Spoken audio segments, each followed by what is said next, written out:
Okay, so earlier in the chapter we talked about future value when we know how much we are starting with today and we are calculating how much it will be worth in the future.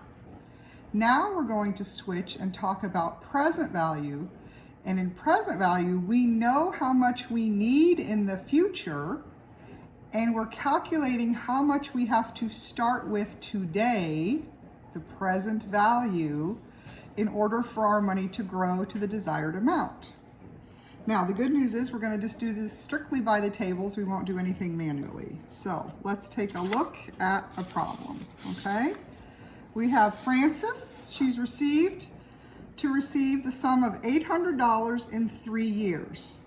Assuming that the interest rate is 8%, what is the value of the sum today? Now, again, the first thing we need for every problem is the rate per period, and we need the number of periods. Every problem in chapters 12 and 13 are going to require that, okay?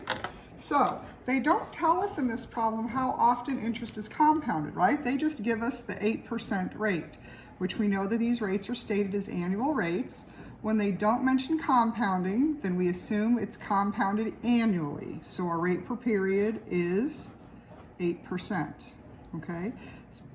Or, 8% if they're compounding once a year, then that's 8%, right? For our number of periods, well, she needs the money in 3 years. Interest is being compounded once a year, so there will be 3 periods to earn interest, okay? So we need to look at 8% for 3 periods. So I went to the 8% page, and I'm going to use 3 periods. I recommend using a little sheet to help you keep track of stay in the same row, correct row. Now we're going to use the present value column. So our factor is 0.7938. So I'm going to take the $800 that she wants to receive times 0.7938. And when I plug that in, I get $635.04. So the present value of $800 at 8% for 3 years is $635.04, meaning if I invested $635.04 today, I earned 8% annually, and I let the money sit for 3 years, it would grow to $800. And there's an easy way to check your answer, right? Because if I took my answer, 635.04, and I wanted to compound it or find its future value, okay, well, I know I'm at 8%, and I know I'm using 3 periods. So if I go to the 8% page and you look at 3 periods, but now I'm going to compound it, meaning I'm going to find its future value, I'll use this factor 1.2597, 1.2597, and when I multiply that times my 635.04, I get 799.96. So that is confirming my answer. So when they tell you to check your answer, this is what they want you to do. They want you to take your present value answer and then compound it into the future and see if you come up with what you needed, okay? Now, I do realize we're 4 cents off. The reason is that these factors in the tables stop at the 10,000th place, right? And in reality, they could go on for many more decimal places, but for usability's sake, we just stop at the 10,000th place, okay? So let's look at one more of those present value problems. So now we have Turner, who's going to receive $1,500 in 10 years. Assume a 6% interest rate. what is the present value of the $1,500? So again, we know what he needs in the future, right? We want to see what he has to start with today. Now again, they don't mention how often interest is compounded, so we just assume it's once a year, right? So 6% once a year. Compounding is 6%, 10 years. Compounding once a year is 10 periods, okay? So we need to look at 6% for 10 periods. So I'm going to go to my 6% page. I'm going to use, so I'm at the 6% page for 10 periods.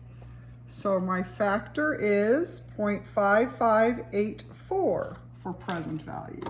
So I'm going to take that $1,500 times 0.5584, and when I plug that in, I get $837.60. $837.60. So the present value of $1,500 compounded at 6% annual interest for 10 years is $837.60. And again, just as a nice little review, we can check this answer, right? If we take the answer, $837.60, and we find the future value or the compound interest factor, so again, we're still going to use the 6% and 10 periods, but now we're going to compound it, so we'll use the 1.7908, 1.7908, and when we compound that, 7908, we get $1,499.97. $1,499.97. That's the future value, the compound amount of our answer. So that, again, yes, we're 3 cents off, but that's okay. This is close enough to be considered a validation of our present value answer. Okay? So that's how you calculate present value, and then that's how you can check your answer. You can compound your answer into the future. Okay? So just as a little quick review or reminder, right? When we calculate future value,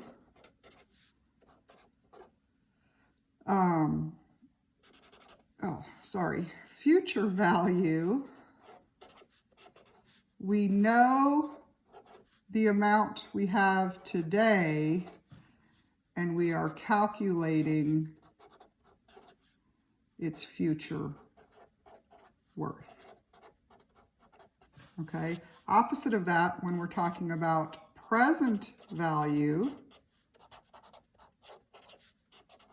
we know what we want in the future, and we have to calculate what we have to start with today.